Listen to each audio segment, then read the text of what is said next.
नमस्कार, मैं डॉक्टर रजनीश कुमार आप सभी का एक बार फिर से हार्दिक स्वागत करता हूं।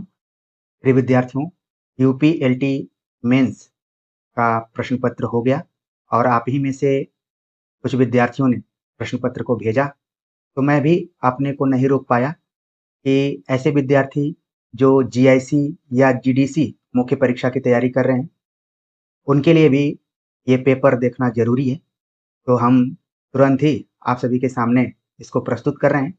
प्रश्न पत्र को देखा तो मुझे अपनी स्वलिखित प्रश्नों की सीरीज याद आई, मॉडल पेपर याद आए और जो इन दोनों के माध्यम से हमने मार्गदर्शन दिया था, बिना किसी क्रैश कोर्स को चलाए, पेड कोर्स को चलाए, बैच को चलाए, विश्वास से हमारी जो डोर जुड़ी हुई थी, अब उन सारी चीज़ों को हमने ध्यान में रखा कि हमारे विद्यार्थियों को इसका काफ़ी लाभ मिला होगा और प्रतिक्रियाएं भी आई। व्हाट्सएप पर कई मैसेज आए कि सर आपने जो पढ़ाया था प्रश्न उसी से मिलते-जुलते थे।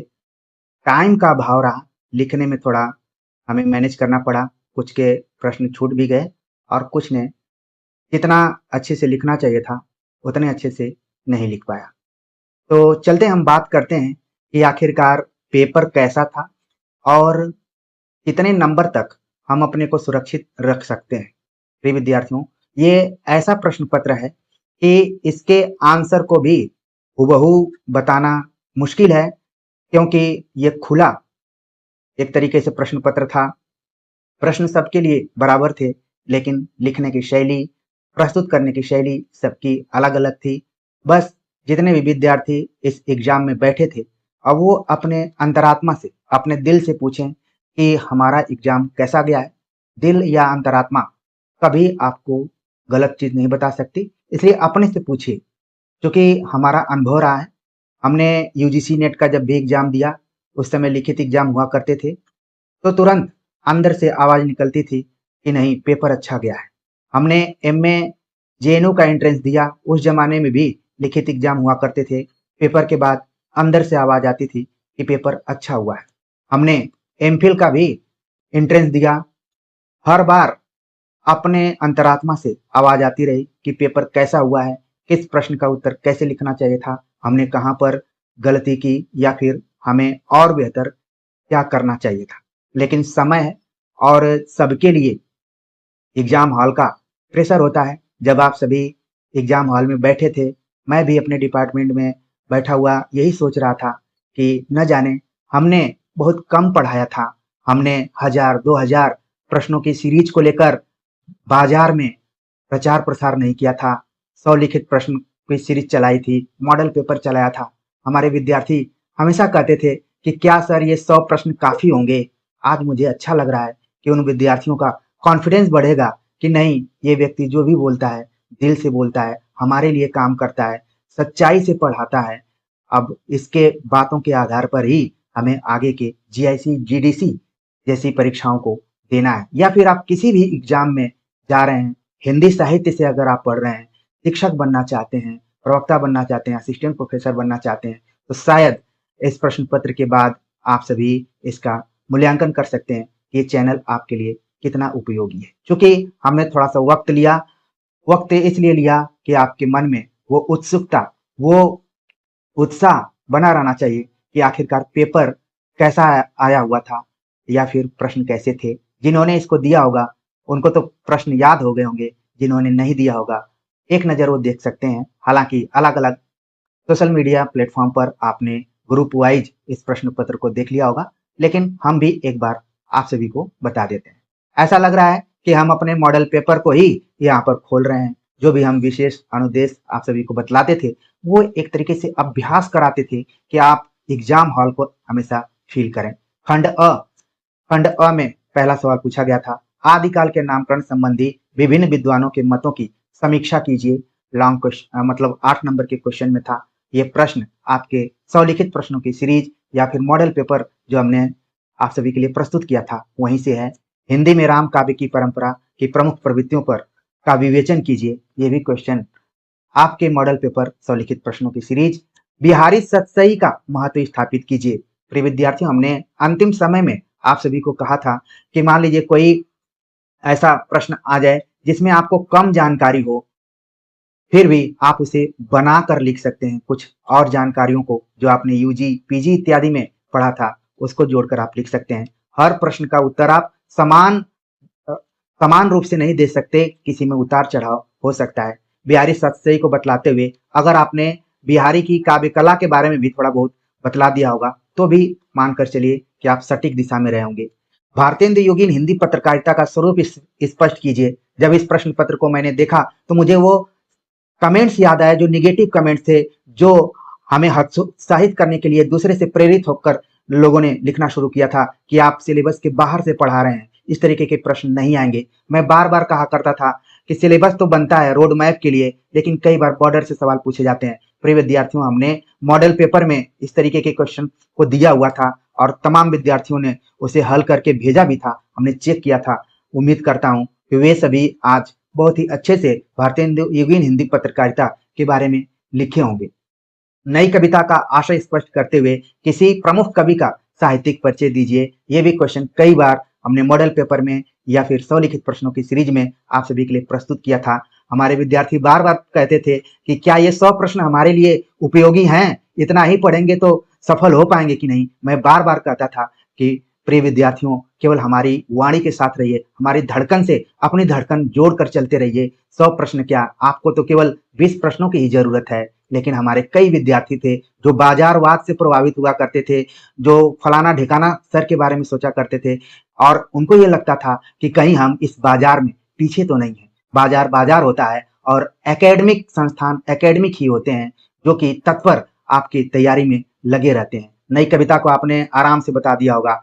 रेखा चित्र के विकास में महादेवी वर्मा का योगदान बतलाइए। हमने अक्सर रेखा चित्र, संस्मरण इत्यादि में अंतर आधारित सवाल को पूछा, लेकिन कई बार हमने कहा कि जिस विधा को लेकर जिसका योगदान रहा है, उसको भी आप विशेष रूप से पढ़ लीजिएगा।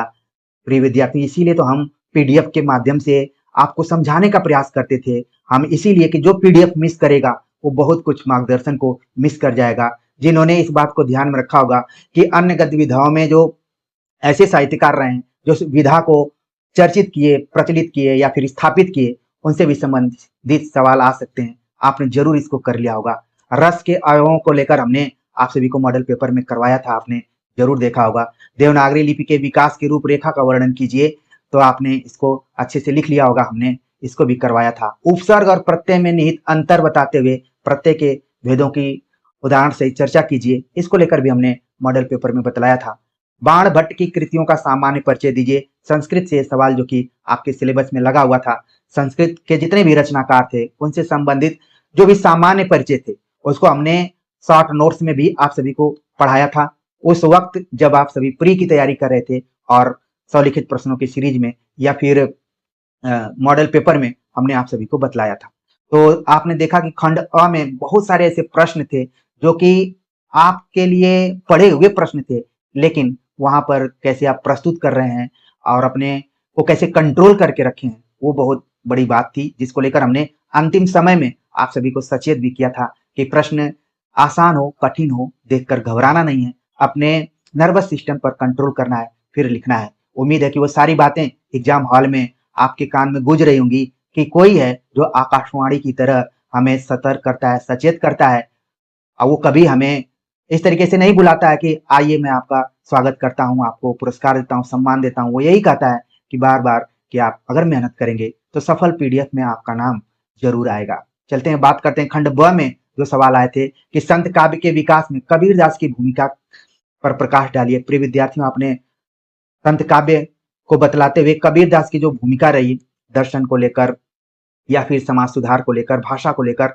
आपने जरूर कम से कम 6 पॉइंट्स ध्यान में रखते हुए आपने इसका उत्तर दिया होगा। रीतिबद्ध काव्य की प्रमुख प्रवृत्तियों का विवेचन कीजिए, इसका भी उत्तर कम से कम आपने 6 बिंदुओं में लिखा होगा। हिंदी साहित्य के विकास में आचार्य महावीर प्रसाद द्विवेदी के योगदान पर विस्तार से लिखिए। तो हमने आपको मॉडल पेपर में व्याकरण और भाषा के दृष्टिकोण से एक सवाल महावीर प्रसाद द्विवेदी से पूछा था, वही चीजें आपको यहाँ पर लिखनी थी। उम्मीद है कि आपने जरूर लिखा होगा। छायावाद का तात्पर्य स्पष्ट करते हुए जयशंकर प्रसाद के काव्य संग्रहों का महत्व स्पष्ट कीजिए, इसको भी आपने जरूर लिख लिया होगा। खासतौर से आपने कामायनी को जरूर जोड़ा होगा, आपने लहर को जोड़ा होगा, आपने आंसू को जोड़ते हुए पूरा बतलाया होगा कि जयशंकर प्रसाद की काव्यगत विशेषताएं क्या रही हैं, उनका महत्व क्या रहा होगा। अगर इसमें से किसी एक पर भी लिखे होंगे तो आपको हताश निराश नहीं होना है। खासतौर से कामायनी के बारे में तो जरूर आपने लिखा ही होगा। आगे बात करते हैं, प्रयोगवाद क्या है, इसके विकास में अज्ञेय के प्रदेय पर अपने विचार व्यक्त कीजिए। प्रिय विद्यार्थियों, हमने ये सवाल कई बार आप लोगों से पूछा हुआ था प्रयोगवाद को लेकर, अज्ञेय को लेकर। हमने ये भी आपको सतर्क किया था कि अगर प्रयोगवादी काव्य की प्रवृत्तियां पूछी जाती हैं तो अज्ञेय को छोड़े बिना आप अपना उत्तर नहीं लिखेंगे। 6 पॉइंट्स में आपने जरूर इसको लिख दिया होगा। प्रेमचंद युगीन हिंदी उपन्यास का सम्यक विवेचन कीजिए। तो हमने जो हिंदी उपन्यास के उद्भव और विकास पर आप सभी से चर्चा की थी, उसको आधार बनाते हुए खासतौर से प्रेमचंद युगीन जो उपन्यास लिखे गए थे उनकी चर्चा आपने जरूर की होगी, उनके विषय वस्तु के आधार पर आपने लिखा होगा। देवनागरी लिपि की सीमाएं उल्लेख करते हुए इसके सुधार के प्रयासों पर विचार कीजिए। इस क्वेश्चन का आंसर भी हमने स्वलिखित प्रश्नों की सीरीज में और मॉडल पेपर में अलग अलग तरीके से पूछा हुआ था। निश्चित तौर पर आपने लिखा होगा।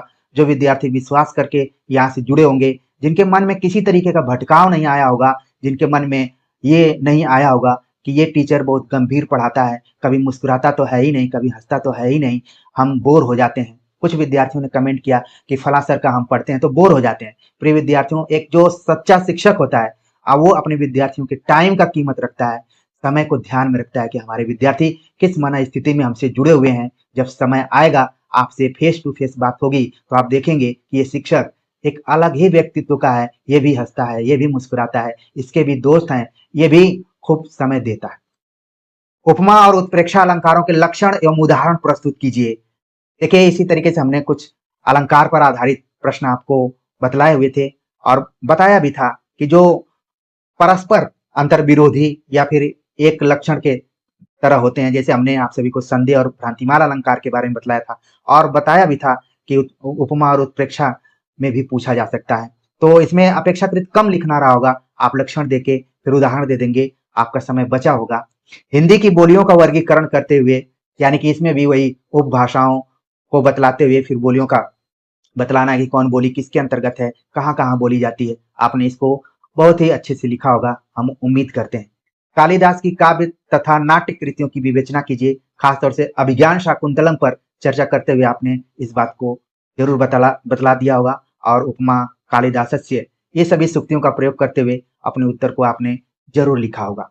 प्रिय विद्यार्थियों, अगर आप यूपी जीआईसी जीडीसी की तैयारी कर रहे हैं तो अब आपको हमें बहुत कॉन्फिडेंस में लेने की जरूरत नहीं है। अब आपको कॉन्फिडेंस हो गया होगा कि नहीं, हमें स्वलिखित प्रश्नों की सीरीज मॉडल पेपर को हल करना है और इस चैनल पर जो कुछ बतलाया जा रहा है इसको हमें फिजूल की बातें नहीं मानते हुए निःशुल्क के दृष्टिकोण से नहीं देखना है, बल्कि दृढ़ संकल्पित होकर हमें तैयारी करना है। सफलता यहीं से मिलेगी, क्योंकि ये जो शिक्षक है अपने धड़कन से हम सभी को जोड़ कर रखता है। जब तक इसकी धड़कन चलती रहेगी, सच्ची मानसिकता के साथ, सच्ची भावना के साथ और सच्चे मार्गदर्शन के तौर पर आप सभी से हम जुड़ते रहेंगे। काफी अच्छा लगा मुझे कि ये सिर्फ हमारे विद्यार्थियों की मुख्य परीक्षा नहीं थी, एक शिक्षक की भी मुख्य परीक्षा थी कि जब लोग निगेटिव कमेंट किया करते थे कि पत्रकारिता नहीं पूछा जाएगा, रस से नहीं पूछा जाएगा, आप जो पढ़ा रहे हैं इससे एक भी नहीं आएगा। मुझे वो कमेंट याद आता है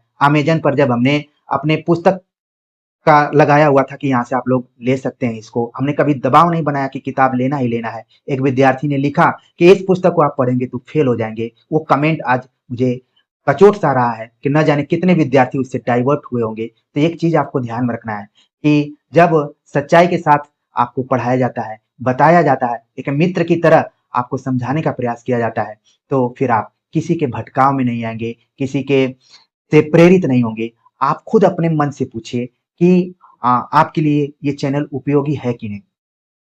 अब आपके दिमाग में आ रहा होगा कि सर पेपर कितने नंबर का हम अगर पाते हैं तो इसमें हम सेफ रहते हैं। क्योंकि आप देख रहे हैं कि पेपर में कोई वेरिएशन नहीं है, सीधे सीधे ये प्रश्न पूछे गए हैं और आपको लिखना है। वेरिएशन नहीं है तो इसमें थोड़ा सा समय का अभाव आप सभी के सामने रहा होगा। आप मानकर चल सकते हैं कि 100 अंक के आसपास में जिसके आ रहे हैं 100, मुझे ऐसा लग रहा है कि जो अनुभव है 90 से लेकर 100 अंक जिसके आ रहे होंगे वो अपने को सेफ मान सकता है। अब आपको कैसे लगेगा कि 100 अंक आ रहे होंगे? सबसे बड़ी बात ये है कि आप अच्छे से जानते हैं कि फला फला क्वेश्चन का आंसर आपने कैसे लिखा और शेष प्रश्न का आंसर आपने कैसे लिखा, किसमें क्या पॉइंट छोड़ा, क्योंकि आपसे बेहतर नहीं जानता है और मैं लिख कर दे सकता हूं कि दुनिया का कोई कितना भी महान टीचर होगा वो नहीं बता पाएगा कि इसकी कट ऑफ कितनी जा सकती है। हाँ, एक अनुमान लगाया जा सकता है विद्यार्थियों के परफॉर्मेंस के आधार पर, विद्यार्थियों की कॉपियों को देखने के बाद कि 90 से 100 तक अंक जो लाने में सक्षम है, ये मैं कॉमन एक बता रहा हूँ। इससे नीचे भी अंक जा सकते हैं। तो प्रिय विद्यार्थियों, आप सभी को घबराने या परेशान होने की जरूरत नहीं है। आप अपने से पूछिए कि आपका पेपर किस तरीके का गया हुआ है। अगर आप संतुष्ट हो रहे हैं, आपको लग रहा है कि नहीं मैंने बेहतर लिखा हुआ है, तो निश्चित तौर पर आप सफलता के करीब हैं। और अगर आप आगे जीआईसी या जीडीसी मुख्य परीक्षा में बैठने जा रहे हैं, तो जो आपके अंदर अभी अविश्वास था कि यार 100 प्रश्न से थोड़े काम चलेगा जब तक हम 10,000 प्रश्न नहीं पढ़ेंगे, अब इस गलत फहमी से आप बाहर निकल गए होंगे। आपको लग रहा होगा कि नहीं, पढ़ने के लिए तो सही मायने में 50 क्वेश्चन भी ठोस तरीके से हम पढ़ लें तो सेलेक्ट हो सकते हैं। तो कुल मिलाकर मुझे काफी अच्छा लगा प्रश्न पत्र को देखकर, और तमाम जो हमारे सिंसियर विद्यार्थी हैं जिन्होंने एक आदेश कहने पर कि आपको अपने आंसर को भेजना है, व्हाट्सएप पर भेजना है, उन्होंने भेजना शुरू किया और हमने चेक करके बतलाया भी, और हमने कोशिश की कि उस मूल्यांकन से अन्य विद्यार्थी भी सीखें और अपने में सुधार लाएं।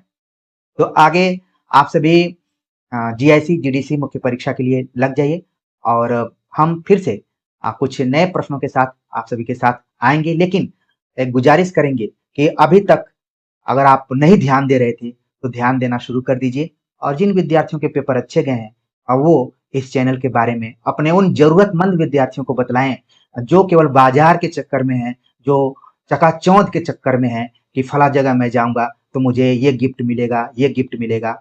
उनको बोलिए कि एक जगह और है, वो गिफ्ट तो नहीं दे पाएंगे लेकिन प्रोत्साहित जरूर कर सकते हैं, वो आशीर्वाद आपको दे सकते हैं। सफल होने के बाद वो उम्मीद भी नहीं कर सकते कि आप उनका नाम लीजिए, आप दूसरे के पोस्टर बॉय हो सकते हैं, लेकिन एक बार समय निकालकर उस चैनल का भी अवलोकन करो, और जरूरत कहीं पड़े तो बोल दो कि यार उपहार तो मैं ले रहा हूं, लेकिन एक व्यक्ति का और उसमें योगदान है जिसने मुझे बनाया हुआ है। सफलता किसी एक की वजह से नहीं मिलती है, बल्कि उसमें कई लोगों का योगदान होता है, चाहे वो परिवार हो, चाहे समाज हो, चाहे जो आपको ताना कसा हो, या फिर हमारे जैसे जो निःशुल्क पढ़ा रहे हैं उनका भी योगदान होता है। तो प्रिय विद्यार्थियों, आप लोग प्रश्न पत्र को देख लिए। काफी मैं भाव विभोर हुआ इस क्वेश्चन को देखते हुए, और ऐसा लग रहा था कि मैं अपने मॉडल पेपर को ही आप सभी के सामने रख रहा हूं। तो जीआईसी जीडीसी के लिए बिना किसी द्वंद के एकदम से इस चैनल से जुड़ जाइए, लिखिए और दिए गए नंबर पे अपने नोट्स को भेजिए। समय के अनुसार हम आपको जरूर बताएंगे। तो मिलते हैं एक नए टॉपिक के साथ, नई ऊर्जा के साथ। तब तक के लिए नमस्कार।